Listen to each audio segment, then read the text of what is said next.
अभी तो मैं पढ़कर दंग रह गया जब मैंने श्रीमती सोनिया जी का भाषण पढ़ा। राजनीतिक क्षेत्र में जो आपके साथ कंधे से कंधा लगाकर काम कर रहे हैं, इसी देश में मतभेद होंगे, उनके बारे में ये आपका मूल्यांकन है? मतभेदों को प्रकट करने का ये तरीका है? हम यहाँ लोगों से चुन के आए हैं और जब तक लोग चाहेंगे हम रहेंगे। आपका मैंडेट कौन होता है हमारा फैसला तय करने वाला? किसको आप किसने आपको जज बनाया है? आप यहां तो शक्ति परीक्षण के लिए तैयार नहीं है। अब जब असेंबली के चुनाव होंगे तब हो जाएंगे दो दो हाथ। ये विरोधी दल की नेत्री का भाषण है। ये प्रधानमंत्री के लिए, प्रधानमंत्री के खिलाफ बोली गई भाषा है। इसका भाव क्या है?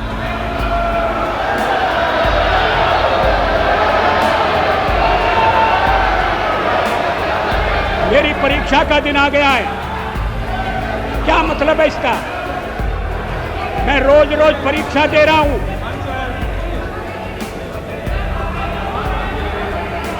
जब सोनिया जी राजनीति से कोसों दूर थी, तब से इस सदन में, इस संसद में मैं व्यवहार कर रहा हूं।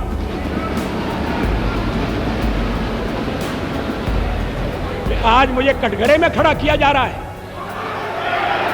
क्या अधिकार है? भारत के पूर्व प्रधानमंत्री अटल बिहारी वाजपेयी, जिन्होंने साल 1939 से लेकर 2009 तक अपने जीवन के पूरे 70 साल देश के हित में समर्पित कर दिए, जिनका नाम देश के सियासी इतिहास में अटल है, अतुल्य है, अमर है, और जिन्होंने प्रधानमंत्री के तौर पर कई ऐसे अहम फैसले लिए जो भारत को नई ऊंचाई पर ले गए।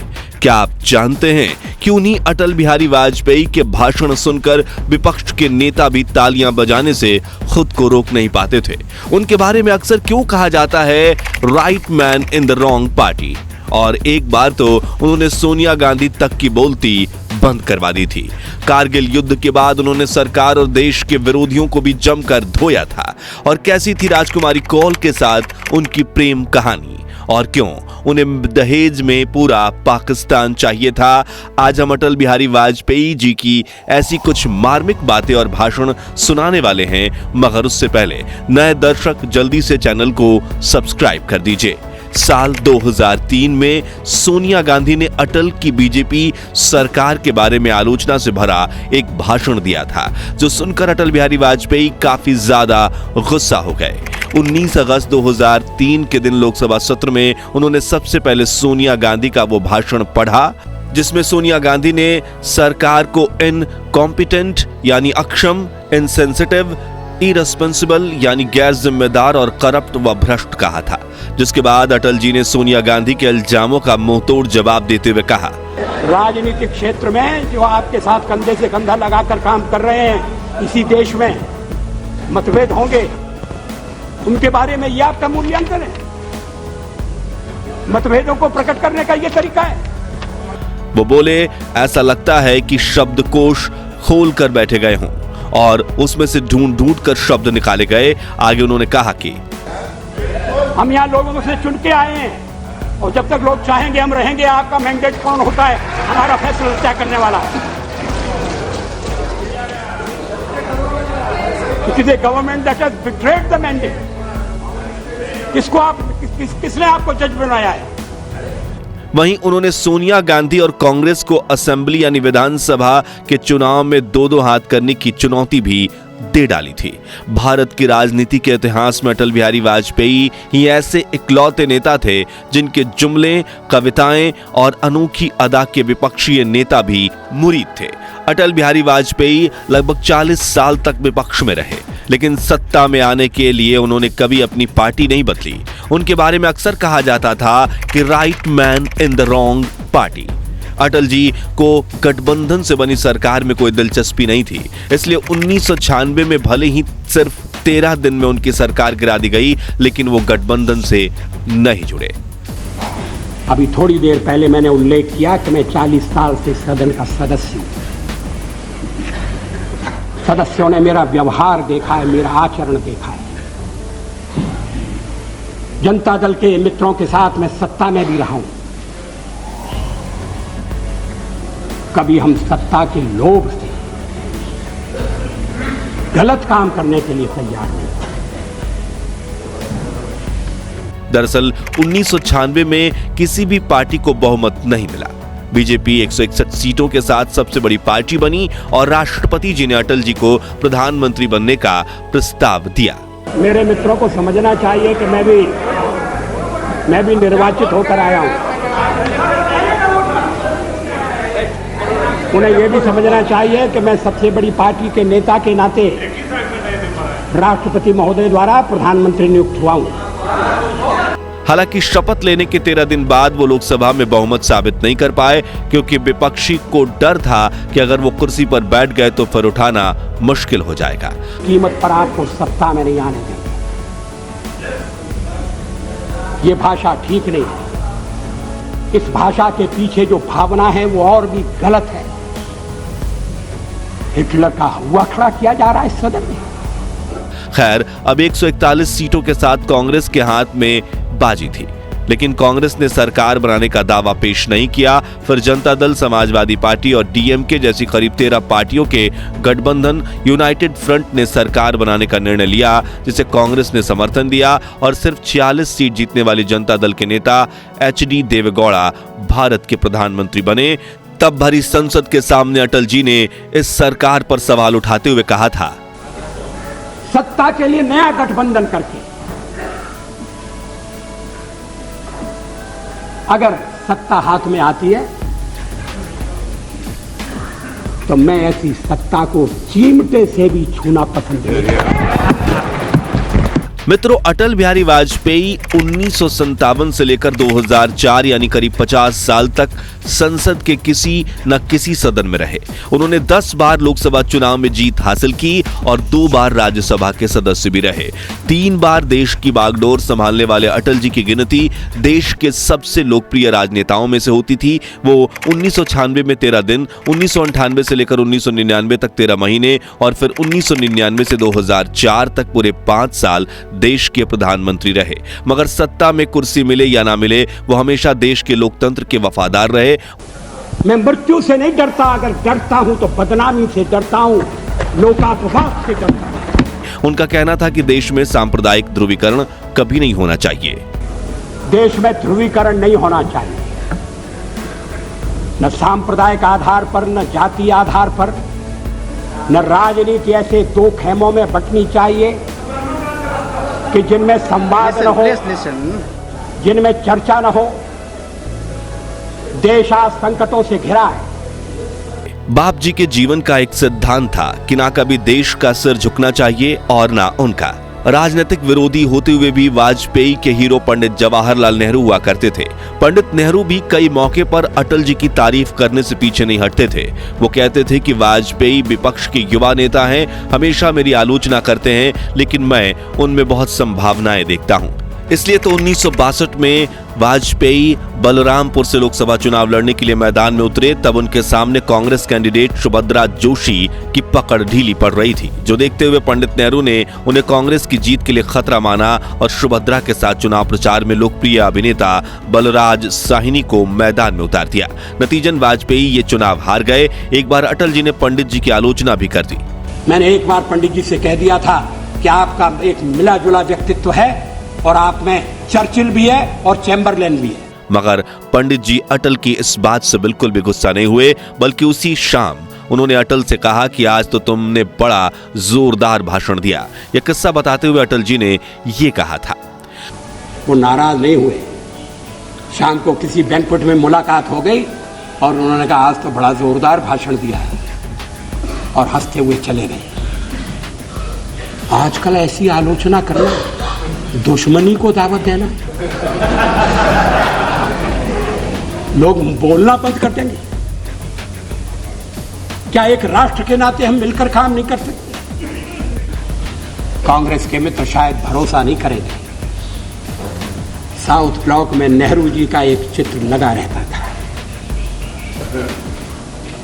मैं आते जाते देखता था। और जब मैं विदेश मंत्री बन गया तो एक दिन मैंने देखा कि गलियारे में टंगा हुआ नेहरू जी का फोटो कायद है। मैंने कहा ये चित्र कहाँ गया? कोई उत्तर नहीं दिया। वो चित्र वहां फिर से लगा दिया गया। अक्टूबर 1984 में इंदिरा गांधी की बेरहम हत्या के 2 महीने बाद दिसंबर 1984 में आम चुनाव करवाए गए, जिसमें 7 राष्ट्रीय दल, 46 रजिस्टर्ड पार्टीज और 3,797 निर्दलीय उम्मीदवारों के साथ कुल 5,301 उम्मीदवार चुनाव मैदान में उतरे थे। मगर इंदिरा गांधी की हत्या के बाद कांग्रेस पार्टी को देश भर से जबरदस्त सहानुभूति मिली, जिससे लोकसभा की 543 सीटों में से कांग्रेस ने पहली बार 50% से भी ज्यादा 414 सीटों पर अपना कब्जा जमा लिया। दूसरी तरफ अटल बिहारी वाजपेयी भारतीय जनता पार्टी के राष्ट्रीय अध्यक्ष थे और यह पार्टी का पहला आम चुनाव था जिसमें 224 उम्मीदवारों को मैदान में उतारा गया था। मगर आंध्र और गुजरात में सिर्फ 2 उम्मीदवारों को ही जीत मिली। वहीं खुद अटल जी भी ग्वालियर में कांग्रेस के माधवराव सिंधिया के सामने 2.25 लाख वोटों से हार गए थे। बीजेपी की बड़ी पराजय के बाद वाजपेयी की खुद की हार उनके लिए दोहरी चोट थी। और इन सभी खबरों के बीच तत्कालीन प्रधानमंत्री राजीव गांधी ने अटल की बीजेपी की खिल्ली उड़ाते हुए कहा था, हम दो हमारे दो। यह तब परिवार नियोजन का बड़ा नारा था, जिससे वाजपेयी शर्मिंदा होकर पार्टी का अध्यक्ष पद छोड़ने का प्रस्ताव भी दे चुके थे। यहां अटल बिहारी वाजपेयी की राजनीतिक पारी का अंत हो रहा था, लेकिन पार्टी ने उनके इस्तीफे को स्वीकार नहीं किया। फिर अटल जी ने अपनी लोकप्रिय कविता हार नहीं मानूंगा रार नहीं ठानूंगा की सीख को अपनाया और फिर कभी हार नहीं मानी। टूटे हुए सपने की सुने कौन सिसकी, टूटे हुए सपने की सुने कौन सिसकी, अंतर को चीर व्यथा पलकों पर ठिठकी, हार नहीं मानूंगा रार नहीं ठानूंगा, काल के कपाल पर लिखता मिटाता हूं, गीत नया गाता हूं, गीत नया गाता हूं। जिसके कुछ साल बाद ही अटल बिहारी वाजपेयी के बीजेपी पार्टी ने कांग्रेस सरकार का तख्ता ही पलट दिया और अटल जी बने देश के प्रधानमंत्री। आज की बात करें तो पीएम नरेंद्र मोदी ने अटल जी के इस अपमान का बदला इस कदर लिया है कि बीजेपी पार्टी कांग्रेस पर काल बनकर बरस गई है और लेटेस्ट डेटा के मुताबिक सिर्फ 3 राज्यों में कांग्रेस की सरकार है। आप में से काफी कम लोग ये जानते होंगे कि साल 1992 में जब केंद्र में कांग्रेस सरकार थी, तब 1992 में जेनेवा में मानवाधिकारों का सम्मेलन आयोजित किया गया था, जिसमें हमारा पड़ोसी देश पाकिस्तान कश्मीर को लेकर सवाल उठाने वाला था, जिनका मुंहतोड़ जवाब देने के लिए प्रधानमंत्री पीवी नरसिम्हा राव ने अपने विपक्ष के नेता अटल बिहारी वाजपेयी को जेनेवा भेजा था, क्योंकि उन्हें भरोसा था कि इस मुद्दे पर भारत का प्रतिनिधित्व करने के लिए अटल जी से बेहतर नेता उनकी कांग्रेस पार्टी तक में नहीं है, जिसके बारे में अटल जी ने लोकसभा सत्र में बात करते हुए यह कहा था। हमारे पड़ोसी देश के लोगों को बड़ा आश्चर्य हुआ, वहां के नेताओं को बड़ा ताज्जुब हुआ। किसी नेता ने कहा भी कि भारत का लोकतंत्र विचित्र लोकतंत्र है कि प्रतिपक्ष का नेता अपनी सरकार के पक्ष को रखने के लिए जेनेवा जाता है और एक हमारा प्रतिपक्ष का नेता जो देश के भीतर ही ऐसी कठिनाइयां पैदा करता है जिससे अंतर्राष्ट्रीय बाधाएं और उत्पन्न होती है। वही साल 1999 में जब भारत और पाकिस्तान के बीच कारगिल युद्ध हुआ, तब विपक्ष के कई नेताओं ने अटल बिहारी वाजपेयी की सरकार पर सवाल उठाए थे। उस वक्त अटल ने चुप्पी साध कर जंग पर अपना ध्यान केंद्रित किया। जब कारगिल युद्ध चल रहा था तो राष्ट्रपति लिंकन ने मुझे बुलाया न्यूयॉर्क में, वाशिंगटन में।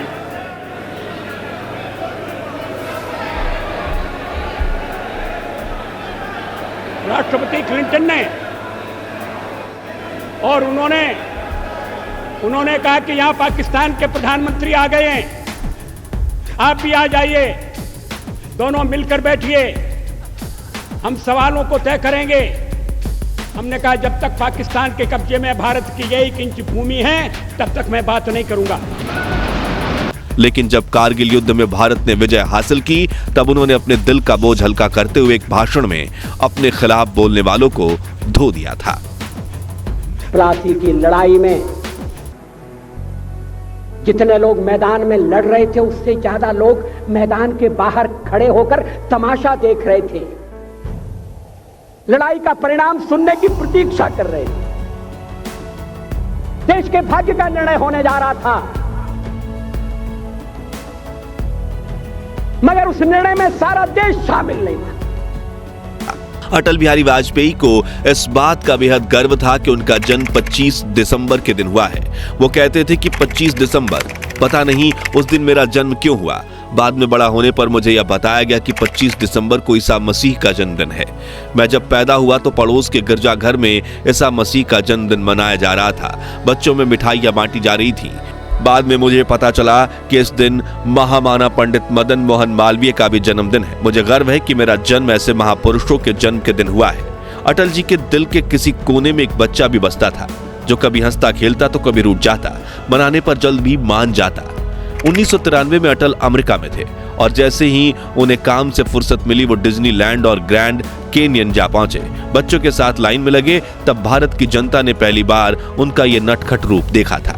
अटल जी की एक और खूबी थी दोस्ती निभाना। फिर चाहे वो दोस्त लाल कृष्ण आडवाणी हो, चंद्रशेखर हो, दिलीप कुमार हो या फिर भैरव सिंह शेखावत। अटल आडवाणी और भैरव सिंह की दोस्ती राजस्थान से शुरू हुई थी। सियासत के साथ उनकी आपसी समझ बढ़ती गई और जनता ने अटल भैरव सिंह की दोस्ती को तो तब माना जब अटल जी भैरव सिंह की बेटी की शादी में कन्यादान करने पहुंचे थे और भैरव सिंह भी जब दिल्ली आते तो अटल से मिलने जरूर जाते। वहीं अटल और आडवाणी को तो राजनीति के जय वीरू के नाम से जाना जाता था। भारतीय जनता पार्टी में वाजपेयी के बाद आडवाणी दूसरे नंबर पर थे। कि अटल जी की विशेषताओं में एक विशेषता ये थी कि भोजन अच्छा पका सकते हैं, बढ़िया भोजन बनाते हैं और उनके साथ साथ रहते हुए मुझे इसका बहुत अनुभव हुआ कि उनके कभी और कोई पकाने वाला नहीं और अटल जी ही भोजन पका करके खिलाते थे। हालांकि राजनीति के आखिरी सालों में अटल और आडवाणी के बीच मतभिन्नता साफ साफ दिखी। जब आडवाणी उप प्रधानमंत्री भी बने तो वाजपेयी का कद धीरे धीरे घटने लगा।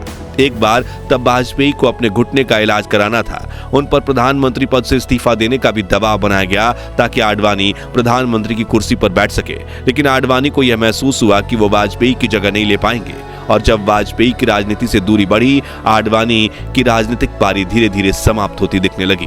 फिर पार्टी में इन दोनों की जगह नरेंद्र मोदी और अमित शाह की जोड़ी ने ले ली और 2018 में जब अटल जी का देहांत हुआ तो लाल कृष्ण आडवाणी काफी भावुक हो गए।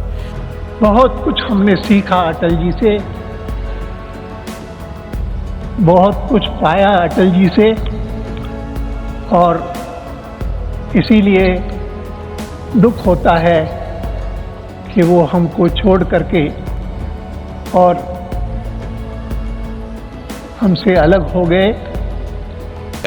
तो मित्रों, ये थी अटल जी से जुड़ी बस कुछ ही अनसुनी कहानियां, लेकिन मार्मिक बातें तो अभी भी अधूरी रह गई। जैसे कि अटल जी ने क्यों शादी नहीं की, कैसी थी राजकुमारी कोल के साथ उनकी प्रेम कहानी और कब था वो दिन जब उन्होंने कहा था कि मैं कसम खाता हूं पाकिस्तान कल का सूरज नहीं देखेगा। क्यों कहते थे अटल जी कि मैं अविवाहित जरूर हूं मगर कुंवारा नहीं और मुझे दहेज में पूरा पाकिस्तान चाहिए। अगर आप इन सभी सवालों के जवाब चाहते हैं तो कमेंट बॉक्स में नेक्स्ट पार्ट जरूर लिखिए और वीडियो अच्छा लगा हो तो इसे लाइक और शेयर जरूर कीजिए। साथ ही ऐसी अनसुनी अनकही कहानियों के लिए हमारे चैनल को सब्सक्राइब करके पास वाली घंटी जरूर बजा दीजिए। धन्यवाद।